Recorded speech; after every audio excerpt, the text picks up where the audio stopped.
Hello friends, basic education channel में आप सभी का स्वागत है। मैं हूं न्यूम। आज की क्लास में हम छत्तीसगढ़ के इतिहास से संबंधित जो एमसीक्यू क्वेश्चन है वो सॉल्व करेंगे। अगर आपने मेरे चैनल को सब्सक्राइब नहीं किया है तो आप कर सकते हैं, क्योंकि इस चैनल पर आपको एडीओ एग्जाम और व्यापम एग्जाम से संबंधित जो एमसीक्यू क्वेश्चन है वो मिलता रहेगा। तो चलिए बिना देर के आज की क्लास स्टार्ट करते हैं। आज का पहला प्रश्न है, किस संस्कृत कवि ने अपनी कृति में अमरकंटक पर्वत को आम्रकूट के नाम से संबोधित किया है? पहला ऑप्शन है वाल्मीकि, दूसरा ऑप्शन है कालिदास, तीसरा ऑप्शन है महाकवि भास, चौथा ऑप्शन है भभूति। तो जो कालिदास जी हैं, कालिदास, इन्होंने अपनी रचना मेघदूत में जो अमरकंटक पर्वत है इसको आम्रकूट के नाम से संबोधित किया है। यानी इस प्रश्न का राइट आंसर हो जाएगा ऑप्शन दूसरा। अगला प्रश्न है, प्राचीन काल में इस राज्य में नल वंश का संस्थापक निम्नलिखित में से कौन था? पहला ऑप्शन है वराहराज, दूसरा ऑप्शन है भवदत्त वर्मा, तीसरा ऑप्शन है विलासतुंग, चौथा ऑप्शन है अर्थपति। तो छत्तीसगढ़ का प्राचीन काल में जो नल वंश है इसके जो संस्थापक माने जाते हैं वे हैं वराहराज। ठीक है, वराहराज ये छत्तीसगढ़ में नलवंश के जो वास्तविक संस्थापक माने जाते हैं, वास्तविक संस्थापक। यानी इस प्रश्न का राइट आंसर हो जाएगा ऑप्शन पहला। अगर आपसे पूछा जाए सिर्फ नलवंश के संस्थापक कौन है, ठीक है, तो आंसर होगा शिशुक। अगर वास्तविक संस्थापक पूछा जाए तो आंसर लेंगे आप वराहराज, और अगर नलवंश का संस्थापक सिर्फ पूछा जाए तो आंसर होगा शिशुक। अगर ऑप्शन में शिशुक और वराहराज दोनों है तो आंसर लेना है शिशुक को। ठीक है, अगला प्रश्न है, गोपाल मिश्र किस कलचुरी शासक के दरबारी कवि थे? पहला ऑप्शन है लक्ष्मी निधि राय, दूसरा ऑप्शन है तखत सिंह, तीसरा ऑप्शन है रघुनाथ सिंह, चौथा ऑप्शन है राज सिंह। तो जो गोपाल मिश्र हैं ये कलचुरी शासक राज सिंह के दरबारी कवि थे। यानी इस प्रश्न का राइट आंसर हो जाएगा ऑप्शन चौथा। गोपाल मिश्र का एक रचना है जो एग्जाम में पूछा जाता है, वो है खूब तमाशा। ठीक है, ये पूछा जाता है एग्जाम में, तो अच्छे से पढ़ लीजिएगा। और इसको लिखा था गोपाल मिश्र ने 1689 ईस्वी में। ठीक है, सन भी याद कर लीजिएगा। अगला प्रश्न है, रतनपुर को कलचुरी शासन काल में क्या कहा जाता था?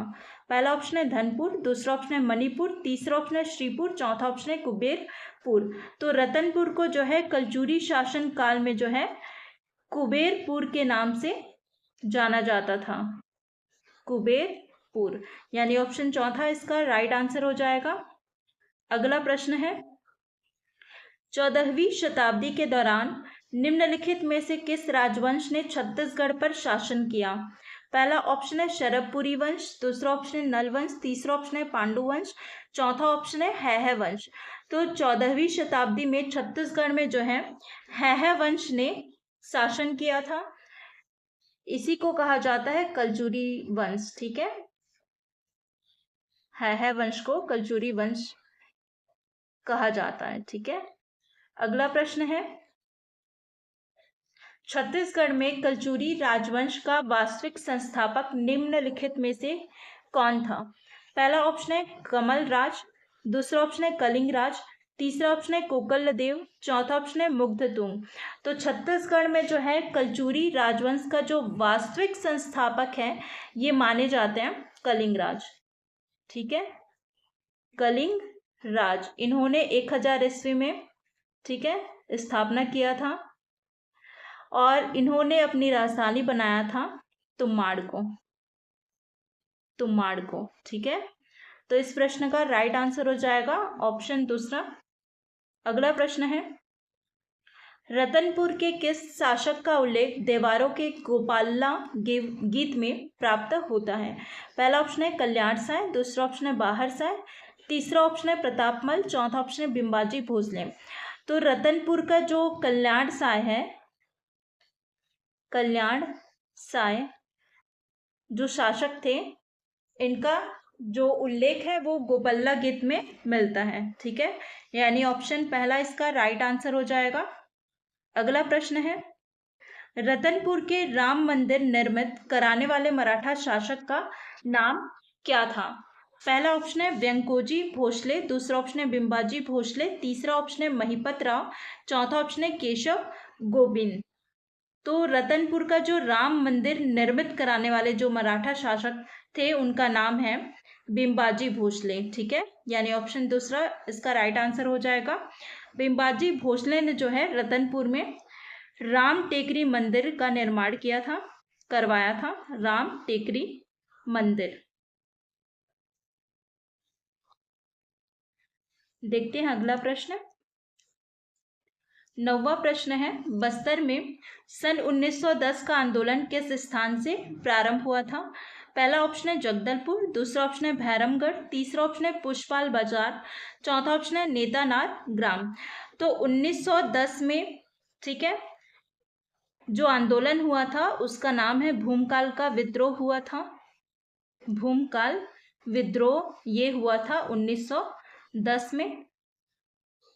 ठीक है, और इसके जो नेतृत्वकर्ता थे, नेतृत्वकर्ता वो थे गुंडाधुर।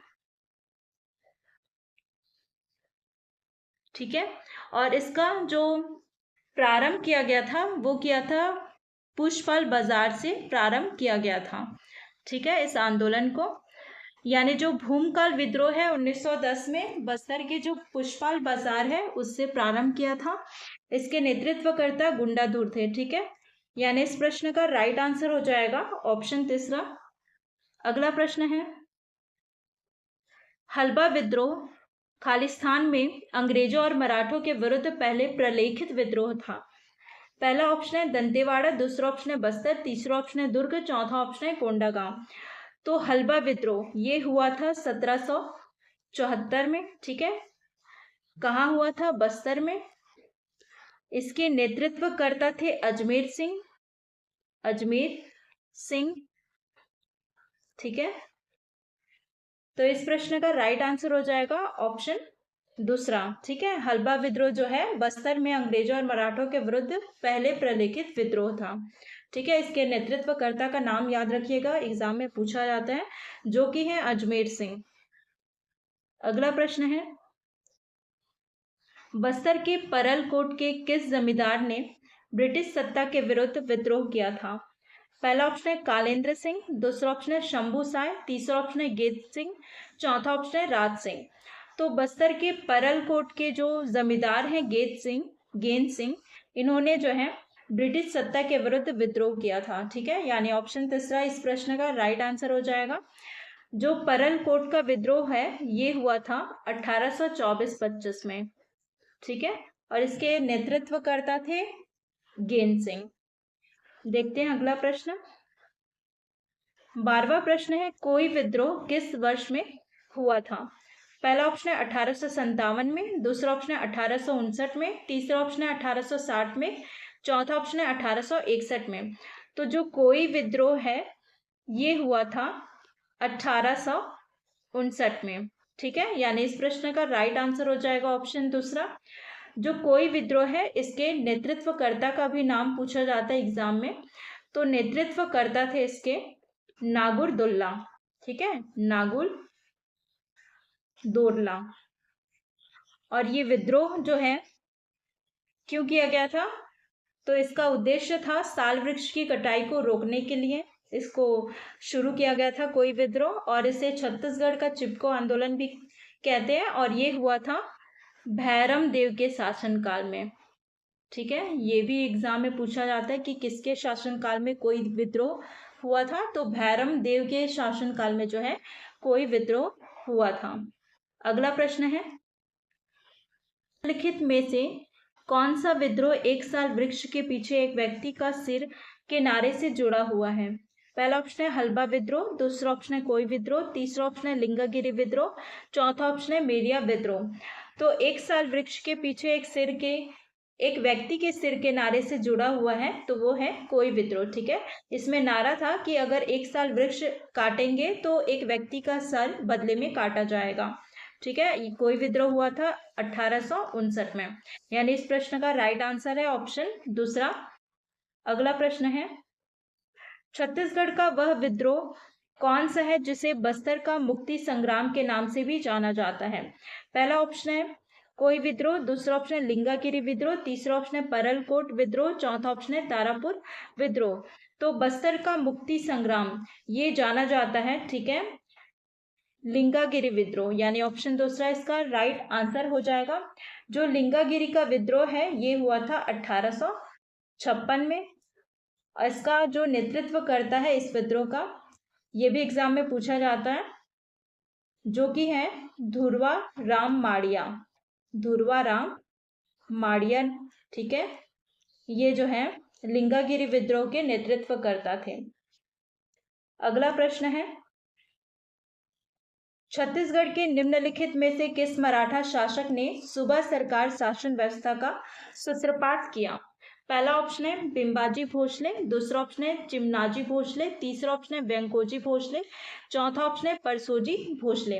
तो सूबा शासन प्रणाली इसका स्टार्ट किया था या प्रारंभ किया था वेंकोजी भोसले ने, यानी ऑप्शन तीसरा इसका राइट आंसर हो जाएगा। अगला प्रश्न है इस राज्य में प्रथम मराठा सूबेदार कौन था?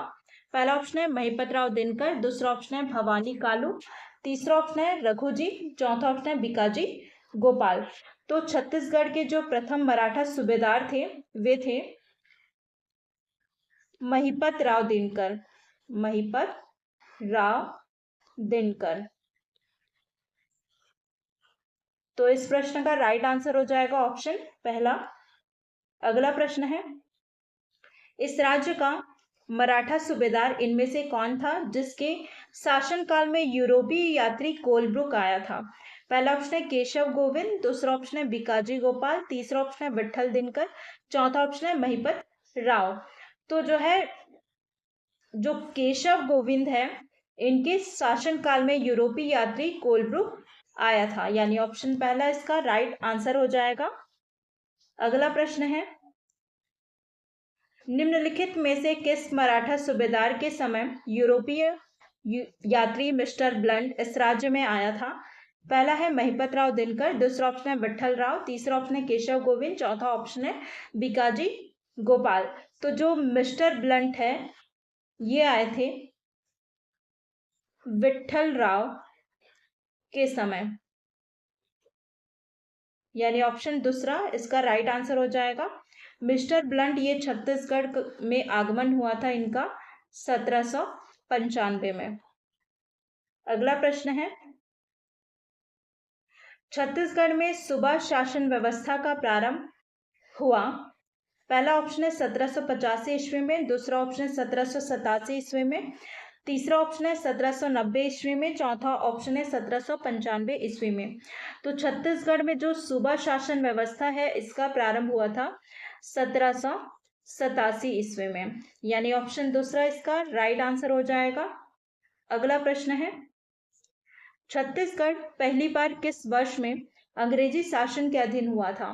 पहला ऑप्शन है 1801 में, दूसरा ऑप्शन है 1812 में, तीसरा ऑप्शन है 1818 में, चौथा ऑप्शन है 1890 में।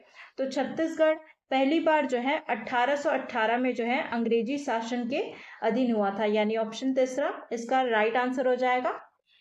जो 1818 से 1830 का जो अवधि है ये है ब्रिटिश के अधीन मराठा शासन, ठीक है, ब्रिटिश के अधीन मराठा शासक, ये अवधि पूछते हैं तो आप याद कर लीजिएगा। तो आज की क्लास में बस इतना ही। वीडियो अगर पसंद आया होगा तो वीडियो को लाइक शेयर कीजिएगा और चैनल को सब्सक्राइब कीजिएगा, ठीक है। मिलते हैं अगली क्लास में।